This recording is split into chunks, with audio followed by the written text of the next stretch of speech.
Glory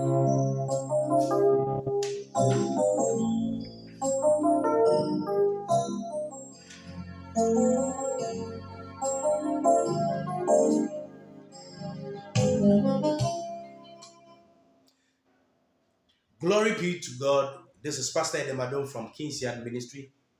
We want to continue unpacking the study on Philippians 3:10, that I may know him and the power of his resurrection and the fellowship of his suffering. Fellowship of his suffering means that we must share in his suffering. So let's go and we looked at what Jesus suffered. We went into the Garden of Gethsemane, Matthew 26, verse 36 to 41. It said, if it is possible, let this cup pass. Nevertheless, not my will. So what was Jesus suffering? The weight of the sins of the whole world, past, present, and future, were on him. So his soul was suffering. His will was suffering. He was suffering because of his will. But immediately he said, nevertheless, not my will, but thy will. He received grace to go and continue the other suffering on the cross. So we explained that you suffer or you will suffer in 2023 when you want to live by your own will and forget that there's a will of God you must submit to. So in trying to set him, remember there is a suffering you may go through, because we encourage you to avoid this kind of suffering. How will you avoid it? By just submitting to the will of God, you avoid it. Because the suffering as a Christian comes not by Satan, but by the result of you ignoring his will and following your will. Now, let's move and let me explain this thing further. Hebrews chapter 5 verse 8. Hebrews 5 verse 8. Though he were a son, yet he learned obedience by the things which he suffered. It is talking about Jesus. Jesus suffered obedience. He suffered.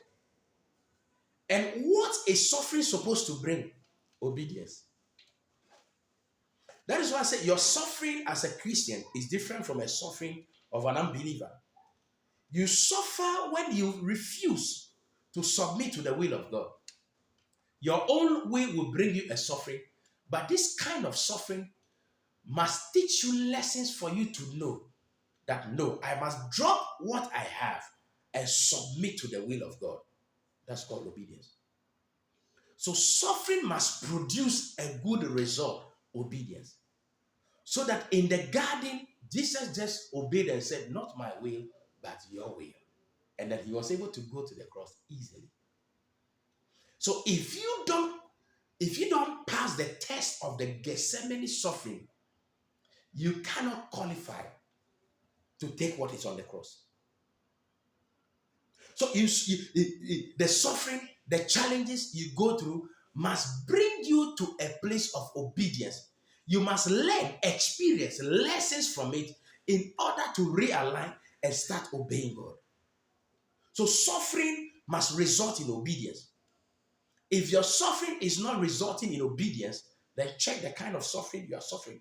We encourage everybody to avoid this suffering by just from day one in 2023, start obeying, start aligning to the things of God. He learned obedience by the things he suffered. Some of you, the only way God will get your attention is through suffering. Some of you are also so rebellious, you will not even listen to the top lessons because you are holding on to something. And instead of letting the thing go, you still want to hold on to it. God said, let go. I'll talk about that in the next session. Luke chapter 15, verse 17, a classic example.